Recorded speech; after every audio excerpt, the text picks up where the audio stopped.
Bruce Schwoegler and New England weather. WBZ News 4 continues. Good evening, everybody. We've got some few clouds around. Temperatures are nice out there in the 70s, 75 to 80 for a high today. And we have a light westerly wind. And across the region, it's mild, 60s and 70s from Cape Cod and Boston, westward on into New York State, northward onto the Canadian border, and down through Manhattan as well. We do have a rather volatile weather situation on our hands. We haven't seen this kind of flow in quite a while.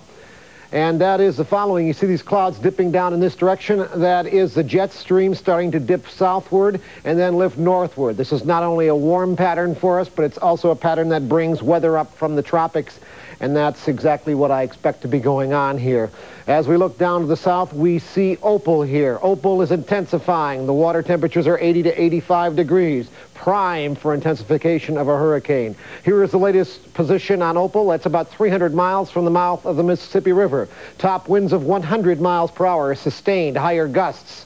Now, I expect Opal is going to be in this position, and it's going to lift off to the northeast and come up along this frontal system right up over New England as we move on into the weekend. Now, it doesn't mean strong winds. It means wind gusts of 30 or 40 miles per hour in thunderstorms, but it does mean lots of rainfall, a direct feed from the tropics, a direct feed of moisture. Right now, we've got more water out to our west with this low-pressure area, high over us. We've got the mild air, the warmer air coming up along the mid-Atlantic coastline. This is all warm and humid air.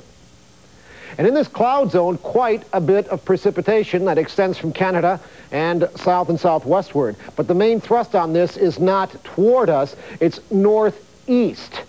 Here's Cleveland right in here, and we got a ball game there tonight. They may luck out on the backside and get it moving out of there, but that's really pushing it.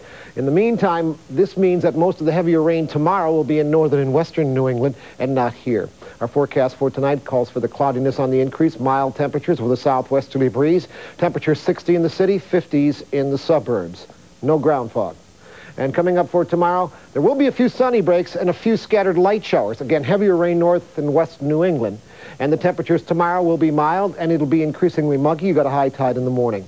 For the next 4 days, we've got those few breaks and a few showers, and we're sort of in an indeterminate zone on Thursday as well. And then Friday into Saturday, the rains get heavier. Thunderstorms ensue. Very warm and humid air continues to ply northward and cover the entire region. The good news here is that it should be clearing out on Sunday.